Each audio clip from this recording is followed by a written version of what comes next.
கர்த்தருக்கு பிரியமானவர்களே, கர்த்தர் இன்றைக்கு உங்களோட பேசவிருக்கும் வார்த்தையை கேட்கலாமா?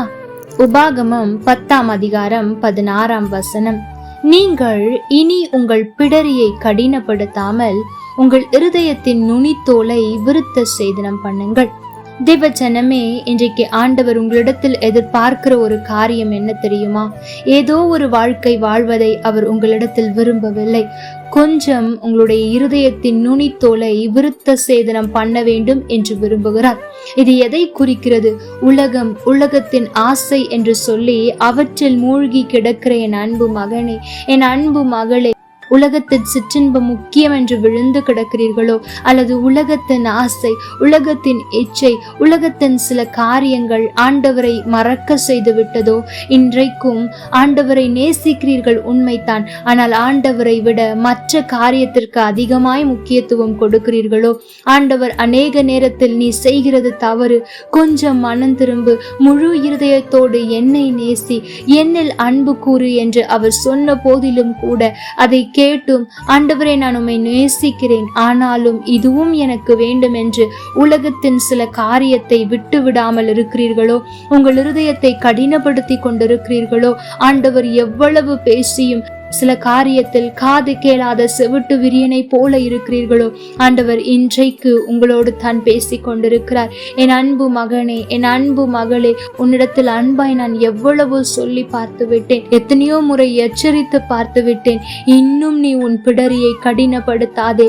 நீ சடுதியில் நாசம் அடைவதை நான் விரும்பவில்லை. நீ நம்பிக்கொண்டிருக்கிற மனிதர்கள் உனக்கு தீங்கை விளைவித்து விடுவார்கள். நீ நம்பிக்கொண்டிருக்கிற காரியத்தில் நீ போனாய், நிச்சயமாய் அது உன்னை அழித்துவிடும். அது உனக்கு வேண்டாம் என்று ஆண்டவர் சொல்லியும் கேட்காமல் இல்லை. தாரும் என்று ஜெபித்து கொண்டிருக்கிற என் அன்பு மகனே, என் அன்பு மகளே, சில காரியம் ஆண்டவர் உனக்கு வேண்டாம் என்று சொன்னால் அதை விட்டுவிட முயற்சி செய்யுங்கள்.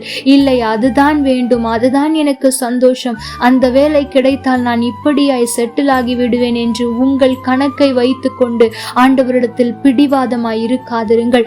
இன்றைக்கும் அந்த காரியத்தை எல்லாம் விட்டு விடுங்கள். ஆண்டவர் இன்றைக்கு உங்களிடத்தில் எதிர்பார்க்கிற காரியம் என்ன தெரியுமா? கடினப்படுத்தாதே.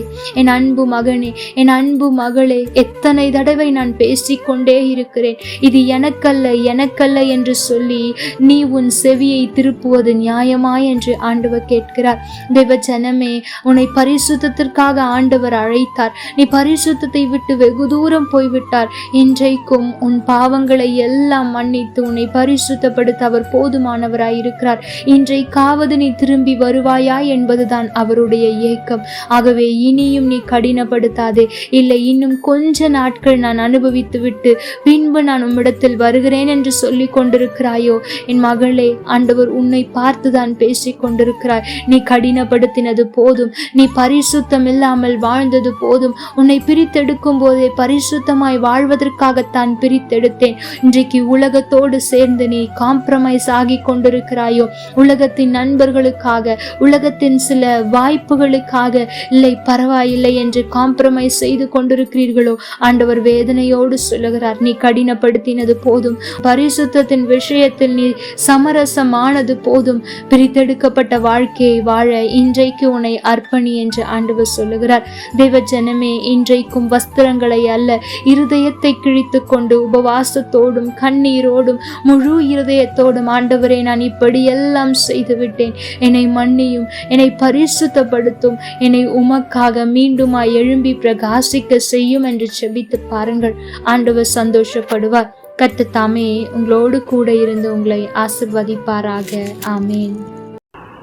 லைக் பண்ணுங்க, ஷேர் பண்ணுங்க, கமெண்ட் பண்ணுங்க.